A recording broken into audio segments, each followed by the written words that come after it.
मैं हूं अरशद खान और आज हम 11th फिजिक्स के चैप्टर नंबर 1 फिजिकल वर्ल्ड भौतिक जगत की छठी क्लास में चैप्टर नंबर 1 का last topic unification and reductionism एकीकरण एवं न्यूनीकरण के बारे में पढ़ने वाले हैं। एकीकरण का शाब्दिक अर्थ होता है कि एक साथ लाना और न्यूनीकरण का शाब्दिक अर्थ है अलग अलग करना।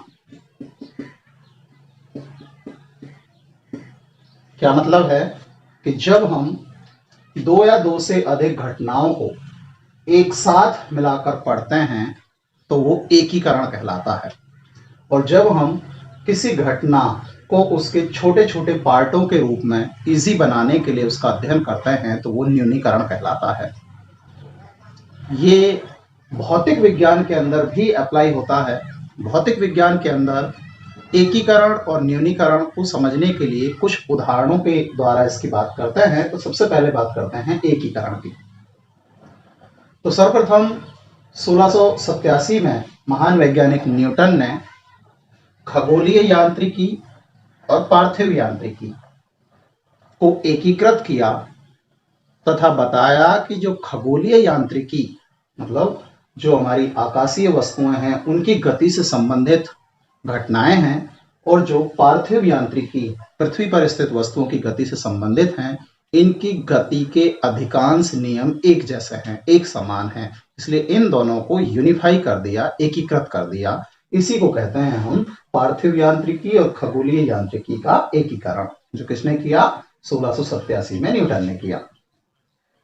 दूसरे उदाहरण की बात करते हैं कि विद्युत और चुंबकत्व दो महत्वपूर्ण अलग अलग घटनाएं मानी जाती थी, लेकिन ओरस्टेड और फैराडे ने अपने नियमों और सिद्धांतों की सहायता से इन दोनों को यूनिफाई किया, एकीकृत किया, और आज हम इसे विद्युत चुंबकत्व के रूप में, इलेक्ट्रोमैग्नेटिज्म के रूप में पढ़ते हैं। ठीक इसी प्रकार 1864 में मैक्सवेल ने विद्युत चुंबकीय तरंगों की सत्यापना की अपने गणितीय नियमों के द्वारा, जिन्हें 1887 में प्रायोगिक रूप से हर्ट्ज ने प्रदर्शित कर दिया। और इन विद्युत चुंबकीय तरंगों में क्या था? विद्युत चुंबकत्व और प्रकाशिकी दोनों को एकीकृत किया गया था, यानी कि विद्युत क्षेत्र चुंबकीय क्षेत्र को, चुंबकीय क्षेत्र विद्युत क्षेत्र को जब एक दूसरे की उत्पत्ति करते हैं तो वहां विकिरण ऊर्जा, प्रकाशीय ऊर्जा गमन करती है, और उसी को हम विद्युत चुंबकीय तरंग कहते हैं। तो विद्युत चुंबकीय तरंग क्या है? इलेक्ट्रोमैग्नेटिज्म और ऑप्टिक्स का यूनिफिकेशन है, एकीकरण है। ठीक इसी प्रकार 1979 में शेल्डन ग्लासव, अब्दुल सलाम एवं स्टीवन वीनबर्ग ने एक प्रयास किया जिसके द्वारा विद्युत चुंबकीय बल, इलेक्ट्रोमैग्नेटिक फोर्स तथा दुर्बल नाभिकीय बल, वीक न्यूक्लियर फोर्स को एकीकृत कर विद्युत दुर्बल बल के रूप में विकसित किया गया, और इस कार्य के लिए इन्हें नोबेल पुरस्कार से सम्मानित किया गया। अब अगर हम बात करें न्यूनीकरण के उदाहरणों की, तो हम सोलर सिस्टम, सौर मंडल का उदाहरण ले सकते हैं कि संपूर्ण सौर मंडल को अगर अलग अलग से पढ़ा जाए, जैसे पृथ्वी, सूर्य, चंद्रमा, अन्य ग्रहों के बारे में अलग अलग पढ़ा जाए, तो उनका अध्ययन इजी हो जाता है, आसान हो जाता है। तो न्यूनीकरण के अंतर्गत क्या करते हैं? हम किसी भी बड़े फिनोमेना को, बड़े निकाय को उसके छोटे छोटे पार्टों के रूप में पढ़ते हैं ताकि वो इजी हो जाए, सिंपल हो जाए।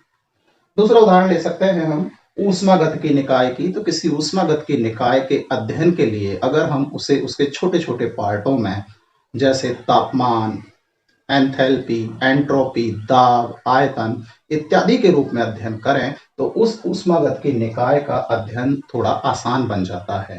तो न्यूनीकरण क्या है? न्यूनीकरण किसी बड़े निकाय, किसी बड़े सिस्टम, किसी बड़े फिनोमेना के छोटे छोटे भागों के रूप में पढ़ना, अध्ययन करना ताकि वो इजी हो जाए। और एकीकरण क्या है? दो या दो से अधिक रिलेटेड घटनाओं को एक साथ जोड़कर उन दोनों का या उन सभी का एक साथ अध्ययन करना क्या कहलाता है? एकीकरण कहलाता है। तो ये था हमारे चैप्टर नंबर 1 फिजिकल वर्ल्ड का last topic, unification and reductionism. यह हमारा चैप्टर फिनिश होता है। नेक्स्ट क्लास में हम chapter number 2 units and measurement, मात्रक एवं मापन स्टार्ट करेंगे। धन्यवाद। अगर आपको वीडियो पसंद आया हो तो इसे लाइक कीजिए, अपने दोस्तों के साथ इसे शेयर कीजिए।